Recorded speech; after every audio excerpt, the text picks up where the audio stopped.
Excellent. Okay, so thanks for inviting us to talk this morning. I want to talk to you a little bit about net zero in the university context, i.e. for net zero for the university and by the university, and how the research community at the university can help us in achieving this incredibly challenging but essential target. So just to give a bit of context about how we got to a target of net zero by 2030 for the university. My team in the sustainability team has existed for quite some time, and we've been managing carbon for a good long while. But really, we've all seen how the climate emergency and the associated ecological emergency have risen in understanding, both in academia and in the press. And really, our action around climate emergency really started to pick up pace in 2018, really, with the publication of the IPCC's 1.5 degree report. We were seeing increased activism. And in April 2019, we became one of the first universities in the UK to declare a climate emergency.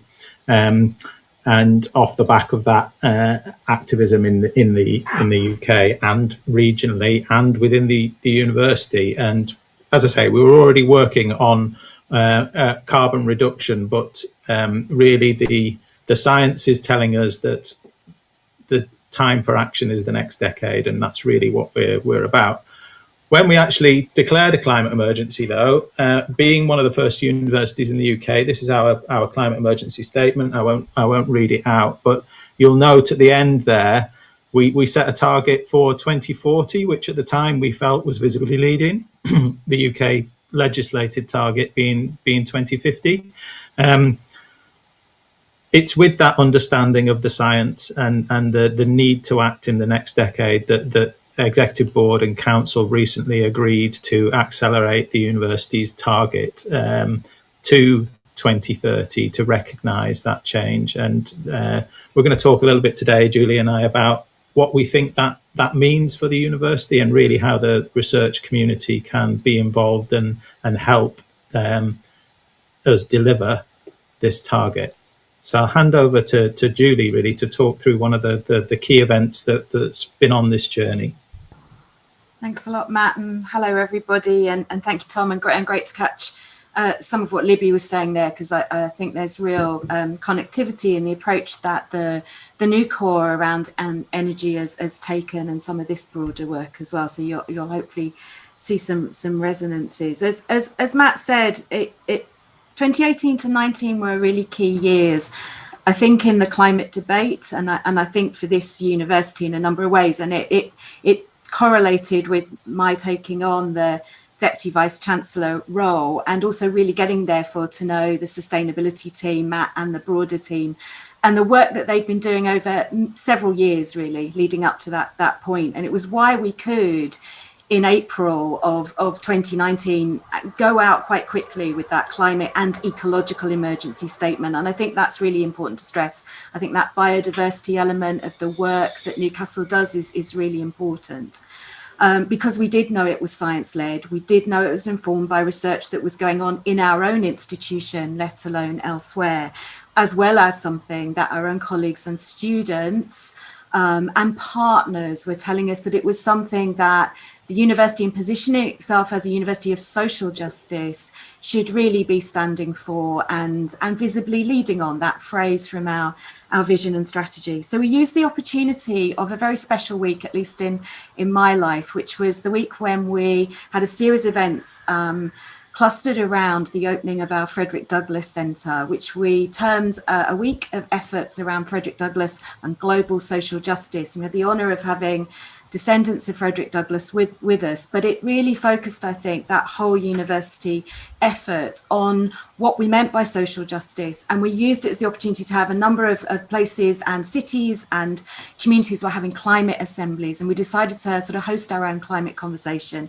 And that's what you can see the images of here. And that climate conversation really began to produce the detail of what might be the roadmap to 2040 as it was then, and Sarah Walker and Rich Dawson and visitors like Kevin Anderson came and gave really fantastic provocations, and we had lots of tabletop work. And we really did. I mean, those post-it notes were full of stuff that now very much appears in our climate action plan. But by the time we had worked up that climate action plan, then we found ourselves in a really dynamic situation, and really grateful actually for the kind of challenge by our own governing body, by our members of council, that we could be more ambitious, that we could set ourselves even further, faster kind of targets, knowing the challenge that was and what that would require. And real credit to Matt and the full team, because they had to, in several weeks really, pull together the data and the evidence around 2030. But that's where we are. What Matt's going to do is talk a little bit about the detail of that and what it means for the university. And then I'll come back in around some of those things that Libby was really reaching towards at the end there, about multidisciplinarity, about the university as a kind of living lab, and we'll rock up, I hope, with some gestures and airy invitations from Matt for you to get involved with that. So back to Matt. Thanks, Julie. So yeah, net zero by 2030. I think it's important to answer the question, what is net zero, because there are multiple definitions of net zero. So for the university's definition, we've taken the definition used by, and I apologise for not having the reference on here, so it should be, this is taken from a UUK report recently published around net zero for the sector, and it is as you can see it there, and this is the key point being the rapid reduction. From my point of view, our climate action plan is embedded in the necessity to reduce emissions as fast as possible, but we recognise with a target date of 2030, energy networks are not going to have fully decarbonised by 2030, so it's not reasonably possible actually to achieve real world zero by 2030. So offsetting will need to be part of our solution, and there's a whole challenge there around what approaches to offsetting might be appropriate in our context. So what are we talking about when we actually say that we're going to deliver net zero? Well, this is a slide from the climate action plan, and hopefully demonstrates that. Really, along the bottom you can see net zero by 2030 is indicating there that we're talking about scope 1 and 2 emissions, which for the university are direct emissions from generally heating our buildings in scope 1, but also some of those other sources you can see there, our fleet, fugitive emissions of refrigerants, that sort of thing, are our direct emissions. Also included within the net zero target are scope 2 emissions, energy from energy that we purchase, so primarily grid supplied electricity, but also other district forms of energy that we purchase. That's steam at the medical school, it's district heat at the Helix site, and what we're aiming to do within our net zero by 2030 target is to reduce those to zero in approximately 9 years. So we're currently, in ballpark terms, round numbers, 20,000 tonnes, let's call it, for scope 1 and 2 emissions at the moment. Scope 3 emissions, though, are not unimportant and not ignored by the climate action plan. However, we don't include them in the net zero target at this time, primarily because scope 3 emissions, those indirect emissions from our value chain, are also part of other organisations' emissions inventories. So scope 3 emissions for us are scope 1 emissions for the companies involved in the production of those goods and services, or their scope 1 emissions for the airlines in terms of travel emissions. And it would put a huge financial liability on the university to say that we're going to net off all of those. And actually there probably wouldn't be enough offset available to actually get those down to zero by 2030. However, we don't ignore these emissions. Importantly, as part of the plan, we have got challenging targets to reduce these emissions as we go forward as part of the plan.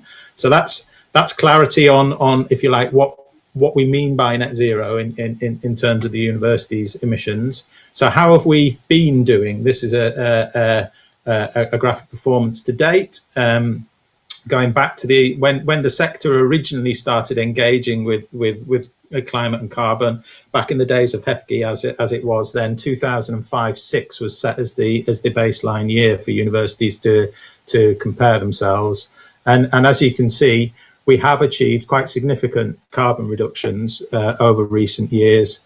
That's partly driven by decarbonisation of the grid. You can see the orange there in this is reducing, partly through reduction in consumption, through investment in carbon reduction and energy efficiency on the estate, but also as the grid is decarbonised, that's helping us out. But you can see that there's still a big chunk, and really a fairly steady chunk of natural gas within this, and decarbonising heat is one of the key challenges for us to achieve net zero, and I'll talk a little bit more about that. So, you know, we're coming from a good place. We're on a trajectory, but that trajectory is probably not at the rate it needs to be if we're going to achieve net zero. So we have to go further, faster.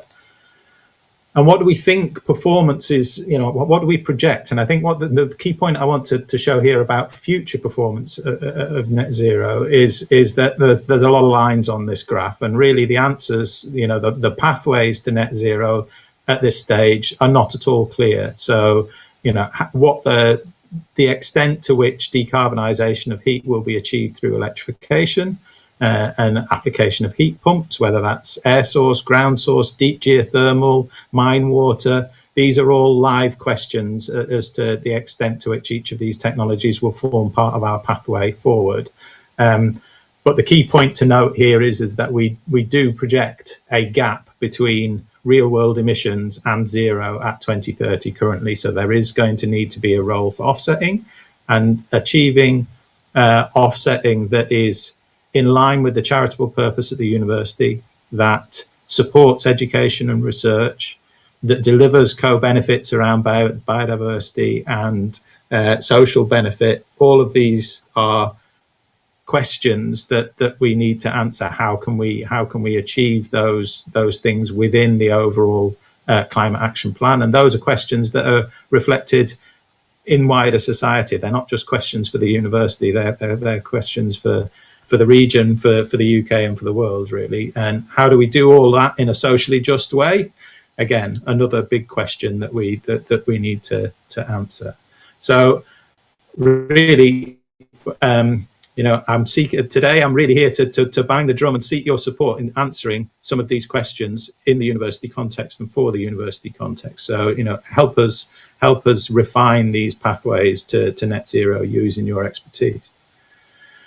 And the final thing, really, I wanted to mention at this point was around the idea of carbon budgets. That's the reality that we have to live with. There is a finite amount of carbon that the atmosphere can take if we're to deliver on the goals of the Paris Agreement at 1.5 degrees, preferably.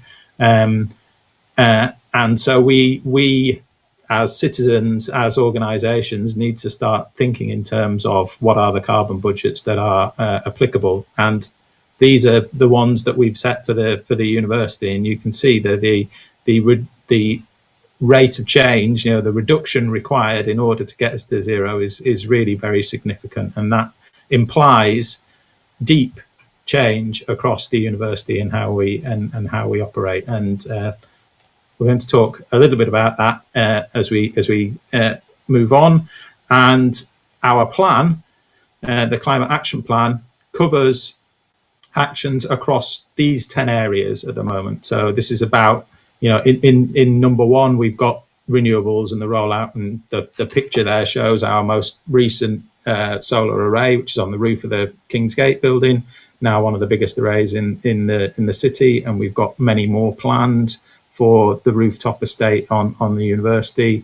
But we're also about, in the background of that picture as well, you can see the scaffolding on the Henry Daish building, where that building's getting a new thermal envelope. Again, we need to do more of that under energy use. We need to look at how we build buildings, the standards that we use. We need to look at our supply chain.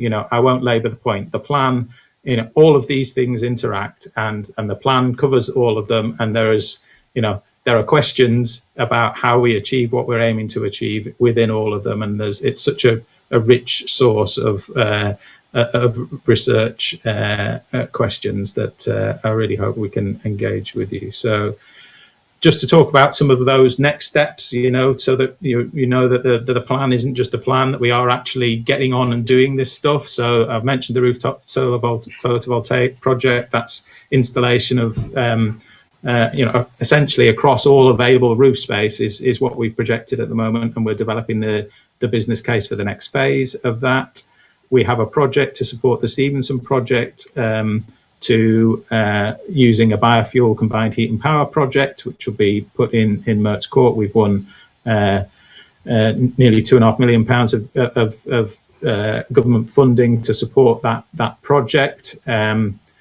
We've also won government funding to do a first whole building heat pump project for the Great North House project. That project was funded in recent weeks, and obviously we're working with partners in the city to look at the city and region and how we deliver net zero as a in collaboration with partners in the city and the anchor institutions. We are acutely aware that mitigation is only one part of the climate challenge, and we do need to develop our climate resilience and adaptation plan, and that's a piece of work that we'll be doing over the next year.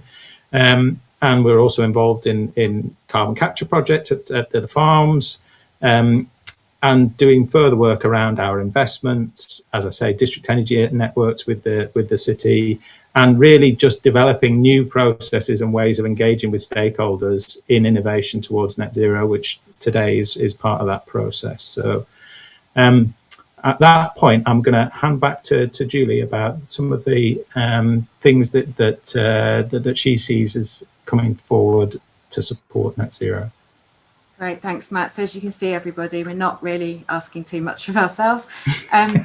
Yeah, teams doing amazing things. But I thought it might just, also to kind of celebrate, I think, that it is a whole university effort, that multidisciplinary engagement that Libby was talking about. So next year, our technicians are leading on the Technicians Conference with a climate action theme. We know that we're feeding into some of the key funding bodies like the Wellcome on this. We've got the Driving the Electric Revolution. British Volt got their planning permission today. Lots happening in the region around this. Lots of creative practice. I'm actually going to Blythe tomorrow evening to open the Energies exhibition, which is led by colleagues from Humanities and Social Sciences, but is about the just transition, working with post-industrial coastal communities, and what does that mean for our area. So lots around the skills agenda here. We've got the country's first climate writer in residence, funded by the Arts Council with New Writing North, and Linda France is really keen to engage with scientists and engineers and yourselves around some of that work over the next year and a half that she's funded for with that. We held the Green Economy Summit, and I just thought it was worth saying as well that we're part of what's a sector-wide kind of drive here. So you will be well aware that UKRI are really looking at a challenge-led approach. There's been funding calls this week from NERC and elsewhere. British Academy and the other Royal Academies really joining up on this as a kind of whole ecosystem effort, and I'm really excited to see what the PGR community does in that space. I think early career research is going to really help drive that connectivity. There's a Universities UK Task and Finish group, which I sit on, and I hope there will be a policy statement coming forward soon. And Matt and Hayley Fowler and Rich Dawson and others are all sitting on key groups. So really trying to drive the sector conversation. And again, we're really open to your suggestions about how you want to be part of that conversation. So you can flip the next slide on in my best Chris Whitty fashion, please, Matt. So just some of the things that are around, we've already started to hint at this idea that our campus is, not just a kind of working campus, it's a living lab, particularly for people like yourselves. And we'd really like to see that really grow as an opportunity. Great stuff that happened with the Helix development. What more can we do with things like the Stevenson, the Farrell Centre coming on stream? What is the campus of the future? Some of that futures thinking that we're doing at the moment that is really about the net zero ambition and the broader climate and ecological work. We've got our global campuses who are really investing in this space. We've really got that emphasis on the Sustainable Development Goals, as you were hearing in the new School X, the new interdisciplinary school, going to be interviewing for the new head shortly. So really excited to see where that might take us with new programs or new modules or new opportunities. And we've got amazing things like the Great North Museum, which of course used the visit of Dippy to do fantastic climate work with schools. Ali Ford's work with Kappa Pi, there's lots going on. So really exciting. And I hope that's something, that connectivity across all of our strength and depth and breadth is something that you can get engaged with. And then just the next slide. Many of you might know Rob Hopkins' work on transition towns. He led the Transition Totnes. He's a great thinker in this space. There's a great book out called What Is to What If. And he had this great little speech recently where he talked about what would be the things he would take from the sort of the cities of Europe at the moment to really make things happen. I'm not going to read those all out to you, but I think it's really interesting about what would that mean for the university if we thought about food systems, about car-free infrastructures, about feeding schools, about political courage as a holistic thing. And what a brilliant thing when we have everything from creative arts practice to a medical school, which is really starting to think through the climate in its education, and where do the science and engineering disciplines, as it were, and expertises and skills sit within that. So just a really exciting time, I think, of asking the what if. And so I'll hand back to Matt to really go back to that number 8, research and education, to finish up.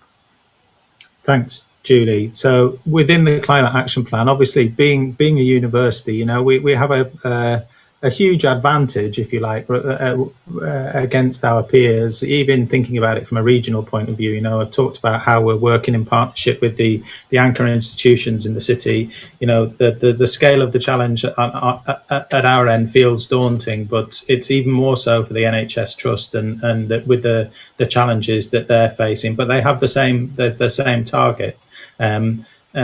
Aiming to achieve net zero by 2030, but their emissions are higher than ours. Their operations are more challenging in terms of how you can get on and do retrofit, you know.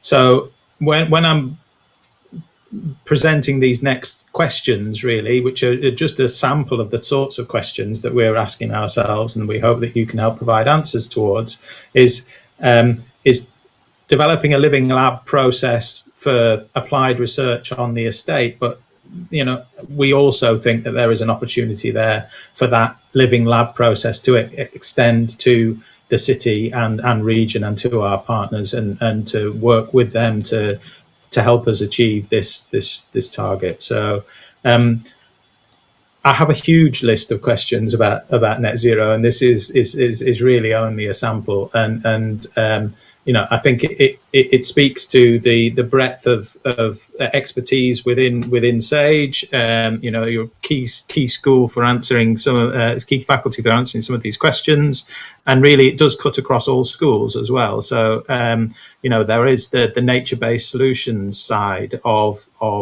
net zero, and how approaches like offsetting or insetting at our farms or other land holdings that the university got. What are the ways in which we can do that in a responsible and socially just way? What is the capacity of those land holdings to deliver offset? So what's the limitation on the gap that we can have at 2030 to achieve net zero? The role of of energy systems integration on campus can't be underestimated. We're essentially a small village within the city centre, but we're also connected by networks to the wider region and city. So that work around district energy that we've done with partners, including the city council and others, you know, that continues, and we're looking at new opportunities there to join up the energy systems of the university with potentially the trust and the city council buildings and commercial buildings in the city centre.